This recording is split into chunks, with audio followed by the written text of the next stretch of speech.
Greetings to all of you. In the last lecture, we have discussed the equations to find the magnetizing inductance.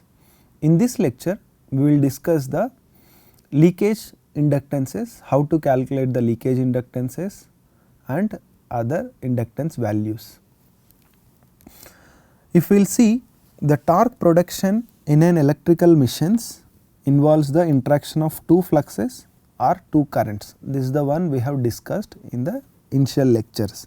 The torque is equals to reluctance terms plus some mutual term. This is the mutual term, reluctance terms.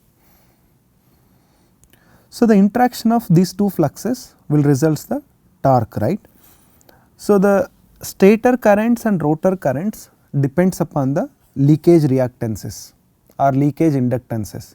These leakage inductances will be caused by the leakage fluxes. The leakage fluxes are the prime source for the leakage inductances. In particular, the key parameters such as breakdown torque and then starting torque, inrush currents are nearly independent of magnetizing current or slightly dependent, but the leakage inductance will be dominant factor to find the breakdown torque and starting torques and inrush currents. So, in order to find the leakage fluxes and leakage inductance, what kind of procedure or what kind of equations we have to consider? Some equations are we can derive, some equations are empirical thing. So, we have to utilize the both things to calculate the leakage inductances. Now, we will see, let us take the 3-phase machine.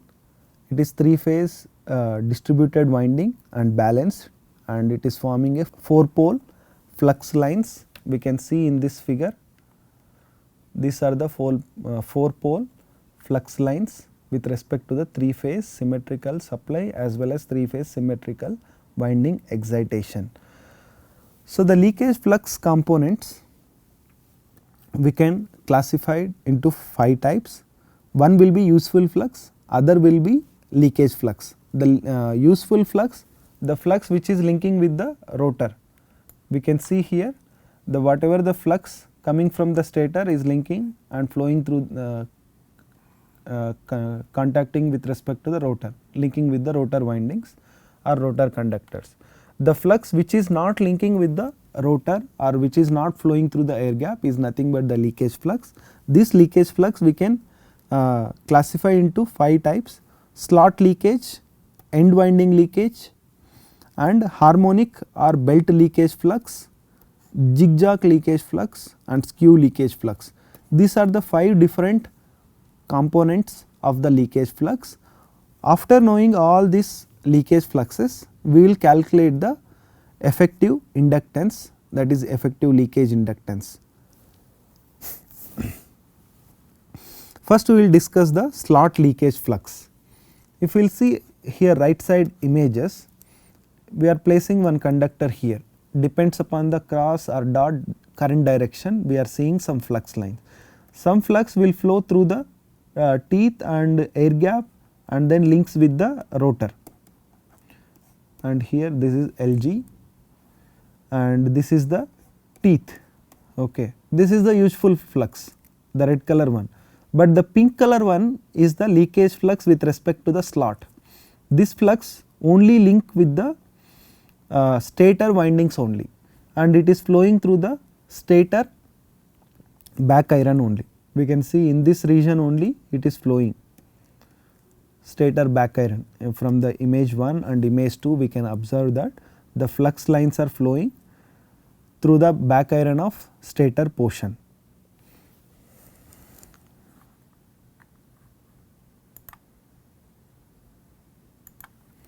So, in this region the flux lines are flowing. So, this slot leakage flux is mainly depends upon the slot shape. If it is a closed slot, then the slot leakage will be very high. If it is semi open type of slot, slot leakage will be slightly less as compared to the closed slot, and if it is open slot, the slot leakage will be very less. and the flux only links with the stator or rotor windings only, it will not flow through the air gap and it will not link with the rotor windings. And it is observed that the flux path of the stator leakage flux is perpendicular to the main flux, which is passing radially downwards towards the teeth. We can observe here red color one is flux flowing through the teeth, and this is the flux flowing through the slot leakage. Both are perpendicular to each other, or we can see here it is in this direction horizontal, the flux flowing through the teeth will be vertical direction.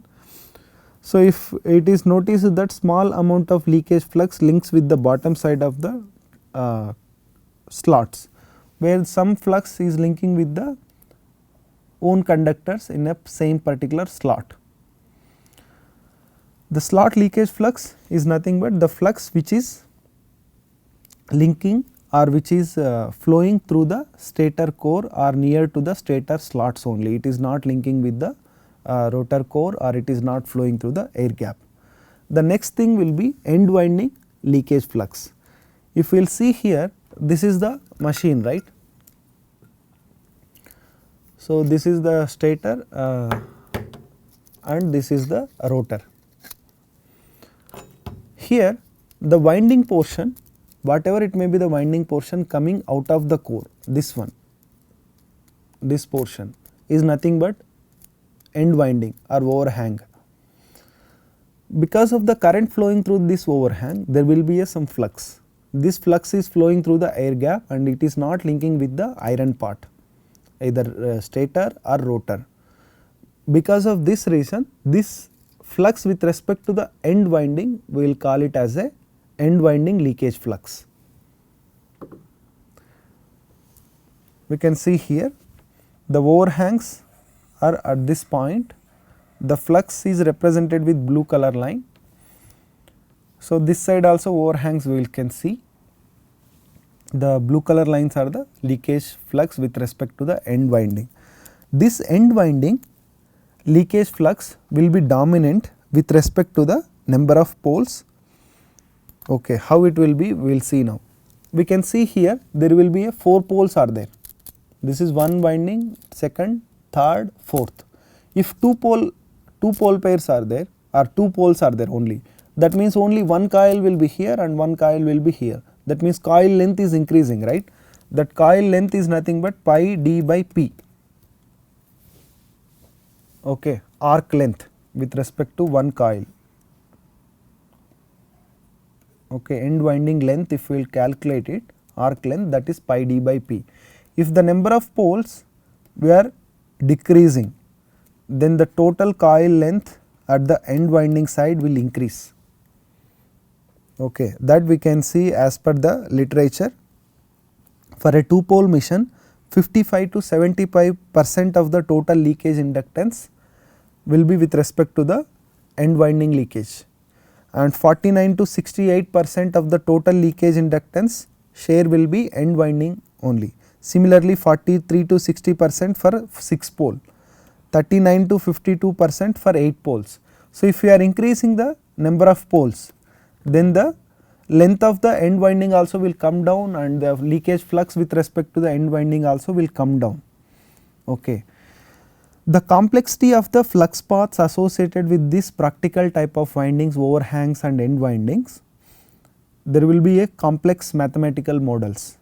So, to make the simplification, we will go ahead with some empirical factors to find the accurate end winding leakage flux. Next one is harmonic or belt leakage flux. Harmonic or belt leakage flux is nothing but in a symmetrical machine, the MMF, we can see here, in a symmetrical machine the MMF waveform or MMF distribution with respect to the stator and with respect to the rotor, both will be identical or both having the same harmonic profile. If this kind of MMF is same, there is no harmonic or belt leakage flux. If the MMF distributions are not same, then the harmonics fields at the stator side or rotor side will not link with the stator or rotor. So, that flux because of the harmonics with respect to the MMF is nothing but harmonic or belt leakage flux. The next thing will be zigzag leakage flux. We can see here the image at the right side. The zigzag leakage flux is vary with respect to the zigzag way, where it is shown as a pink color one. It will flow through the tooth tips of the stator as well as rotor side. So, at the bottom side of the stator tooth and top side of the rotor tooth, it will flow in a zigzag manner. The magnitude of this flux depends upon the length of air gap and the relative instantaneous positions of the tooth tips, and it depends upon the slot shape also. Because of its nature, it cannot be clearly assigned to either stator side or rotor side, because it is linking with respect to the stator tooth, this portion as well as this portion. So, we cannot say that this leakage flux exactly related to stator or rotor. So, empirically we can take that the zigzag leakage flux will be half of will be at the stator side, half of the zigzag leakage flux will be at the rotor side. Okay. The next thing will be skew leakage flux. In the earlier lectures we have discussed the skewing type, right, skewing type of rotor, where the number of bars or winding at the rotor side is skewed. Because of this skewing, the fundamental flux which is linking with the rotor also coming down. Okay. So, that decrement or that factor how much we are losing with respect to the fundamental thing is nothing but leakage flux. We can see that thing, the same effect in the increase in stator leakage flux because of the skewing flux. Let us say with skewing we are getting fundamental will be 0.98, then remaining 0.02 will be the leakage flux. We have discussed the skewing factors for various harmonics, right. KSQ for the fundamental we got 0.98. So, the remaining 0.02 will be the leakage flux component.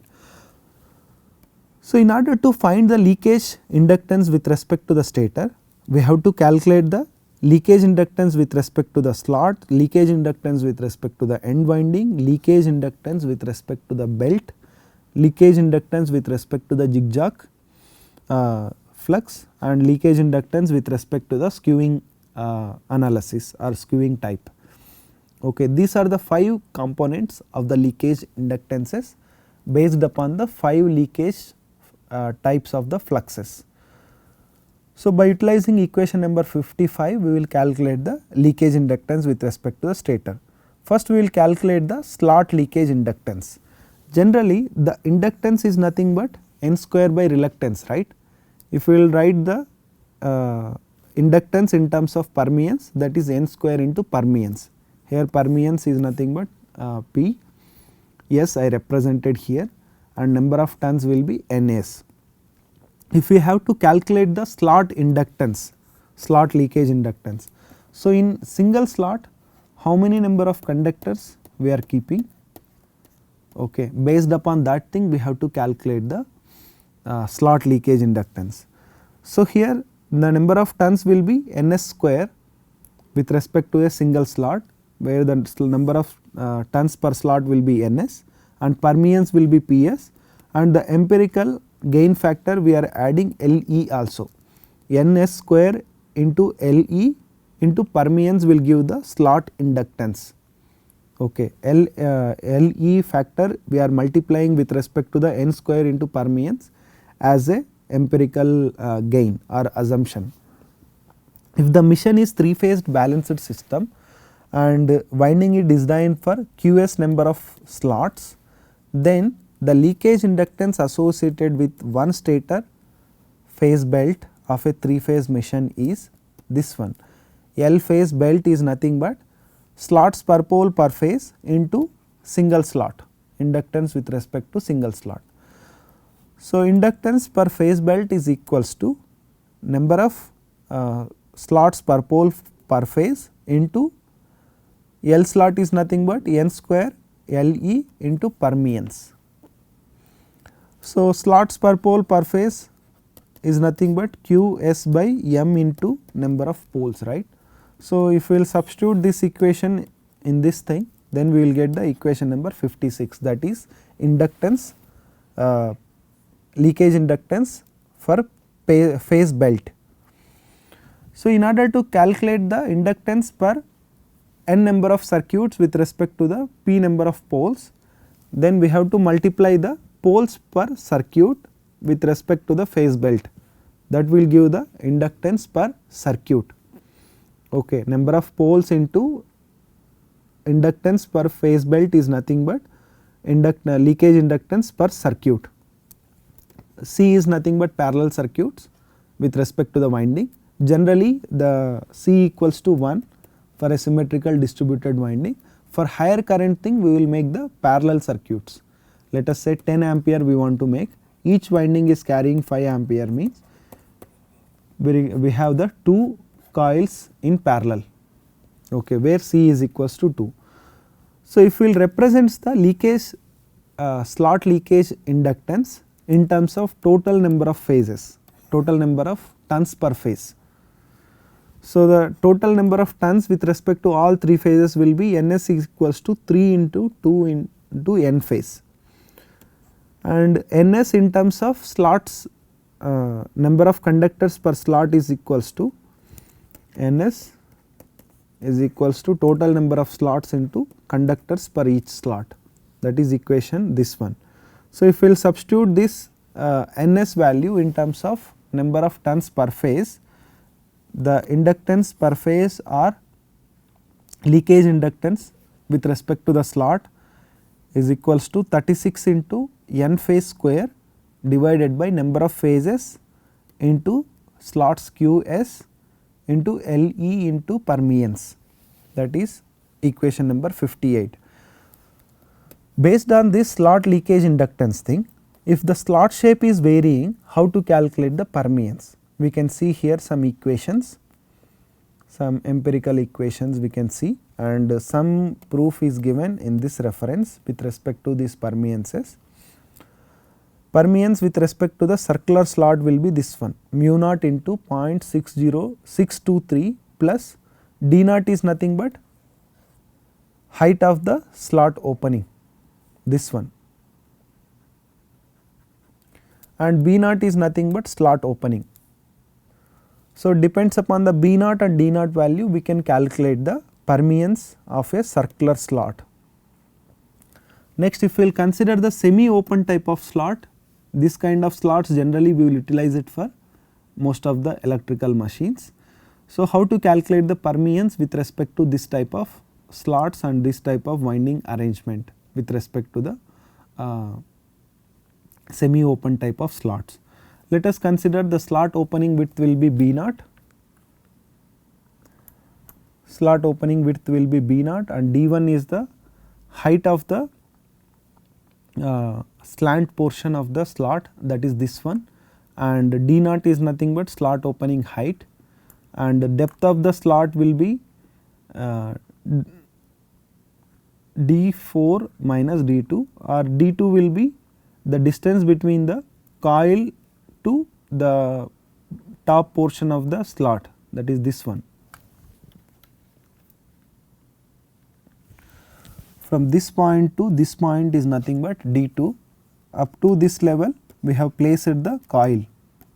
From this point to this point is nothing but d2, and d4 is the space between the coil to slot, this one is nothing but d4, and bs is nothing but slot width, okay, and d3 is nothing but slot depth or winding height.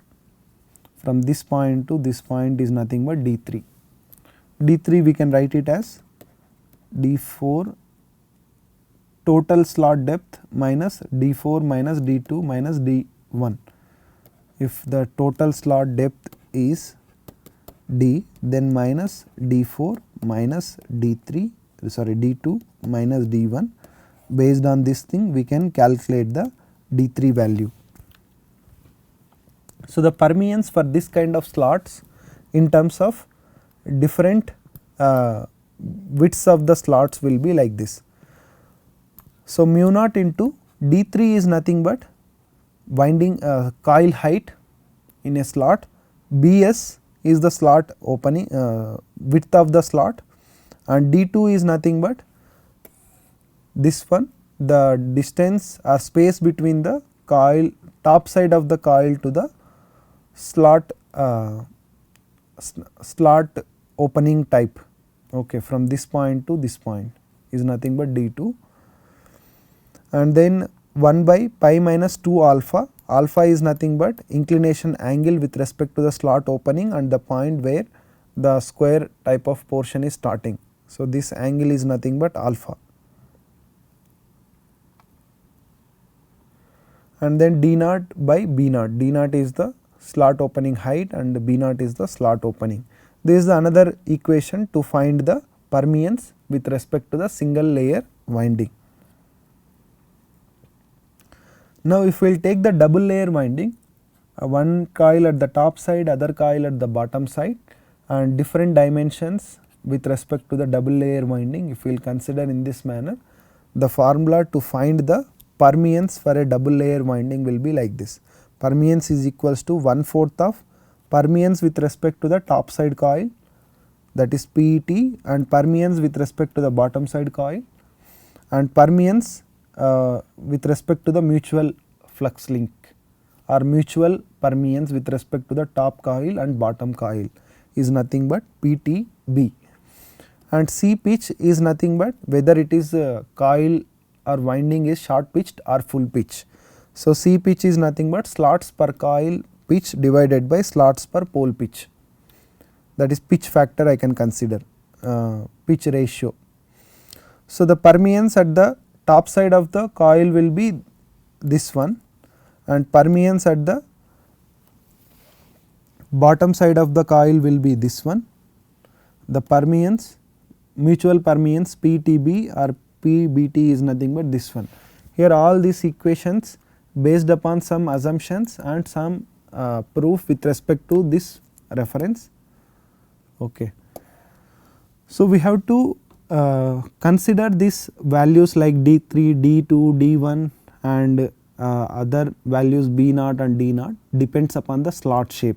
For a given slot shape like this, the permeance value with respect to the double layer winding will be this one at the top side, bottom side and mutual permeance. Based upon this permeance values, we have to substitute here the resultant permeance value is equals to the combination of permeance at the top side, permeance at the bottom side and permeance with respect to the mutual coupling. Okay. All these three values we have to calculate based upon the equation number 62 and then substitute in the equation number 59 to calculate the slot leakage inductance. Similarly, end winding leakage inductance. In order to find the end winding leakage inductance, here we can see the different dimensions. LE2 is nothing but the winding length which is coming outside the core. We can see here this is LE2 and this is LE2, the winding portion which is coming out of the stator core, and the remaining portion from this point to this point and then this one is nothing but end winding length. Okay. And LE1 and LE3 and TC is nothing but space between the two coils, and BC is nothing but breadth of one coil, like how much width of each coil is nothing but BC, and distance or space between the two coils is nothing but TC. So, based upon these two values BC and TC, we can calculate the end winding leakage inductance. That formula for end winding leakage inductance will be this one. Okay. End winding is equals to 12 into mu naught number of turns square divided by total number of slots into pitch factor square, distribution factor square into 2.4 some gain into LE2 plus LE1 by 2. LE2 is nothing but the length of the coil straight portion which is coming out of the slot, and LE1 is the length with respect to the end winding. So, LE1 we can calculate based upon the slot pitch and pole pitches, and here pole pitch is nothing but pi into d by p. Based on that equation we can calculate tau p1 is equals to pi by p into dis plus ds, and tau s1 is nothing but p by qs into tau p1. And coil pitch, sorry not coil pitch, it is the pitch ratio with respect to the slots per pole, slots per coil pitch to slots per pole pitch. How many slots we are short pitching with respect to the winding. Based upon that thing we have to calculate the LE1 value. So, this is the end winding leakage inductance. Next, harmonic or belt leakage inductance for a symmetrical machine where the MMF at the stator side and rotor side distributions are same in symmetrical machine, where the harmonic leakage flux will be negligible. So, the belt leakage flux we can consider it as a 0, especially with respect to the squirrel cage rotor. Okay. And zigzag leakage inductance formula will be, let us consider the tooth width at the stator side will be TTS and tooth width at the rotor side will be TTR. Then the permeance with respect to the zigzag flux or zigzag inductance will be this one, and zigzag leakage inductance equation is equals to 3 into number of turns square by 2 by Qs into length of a core into 21 times C pitch, that is the ratio with respect to the slot, how many slots we are short pitching in the winding, minus 5 divided by 4 into permeance with respect to the slot zigzag leakage inductance. This is the permeance. So, that permeance value we can calculate based upon the equation number 66. Similarly, skew leakage inductance we can calculate based upon the skewing factor, that is sin pi p by 2 qs into SSQ, sin skewing angle divided by skew angle directly. So, this is the empirical equation to find the skew inductance, where LMS is equals to magnetizing inductance. So, after knowing the all 5 inductance values with respect to the slot leakage, end winding leakage and belt leakage and zigzag leakage inductance and skew leakage inductance, we can calculate the inductance with respect to the leakage inductance with respect to the stator. Next, we will calculate the leakage inductance term with respect to the rotor. The rotor leakage inductance per bar, same equation, inductance is equals to n square into permeance thing, and permeance value with respect to the semi open type of slot will be this one. Here all these 3 terms we have to replace with R, D1 R, D2 R, D4 R, like that. Okay. Based on that thing, permeance equals to mu into D3 R by 3 into BSR plus D1 R divided by BSR into BSR minus B naught R into log of BSR divided by B naught R plus D naught R divided by B naught R. So, this D values and B values we have to calculate from the slot type or slot shape. B naught R is nothing but slot opening, and D naught R is nothing but height of the slot opening, and D1 R and D2 R depends upon the slot type, we can calculate it, and D3 R is nothing but winding height. Next, rotor end winding leakage inductance per ring segment we can calculate it by utilizing this equation. These all equations are empirical based equations, and some assumptions also will be there to derive these equations. If anyone is interested in deriving these equations, they can go through this reference. Here I am giving the final equations with respect to the rotor end winding leakage inductance. So, LE is equals to the equation mu naught into dB by 2QR into half of the 1 plus dE E into TE divided by dB square. Here TE is nothing but thickness of the end ring and DE is nothing but width of the end ring. Based upon the width and thickness of the end rings, we can calculate the end winding leakage inductance also. And rotor harmonic leakage inductance or belt leakage inductance we can calculate based upon this equation. This is another empirical formula to calculate the rotor bar harmonic leakage inductance. It is related to the pole pitch and length of the core and effective length of the air gap, that is LGE, and number of slots at the rotor side QR and poles P into summation of different harmonics. Okay. If we will see the harmonic leakage flux coefficient versus the number of rotor slots per pole will vary with like this manner. If the rotor slots per pole is increasing, then the harmonic leakage flux coefficient, that is nothing but this one. This coefficient value will come down if QR by P increases. Okay. Here this is QR by P. And tau PR is nothing but pole pitch at the rotor side, that is pi d naught R by P. Then effective bar inductance. In the last lecture we have realized the effective bar resistance, right.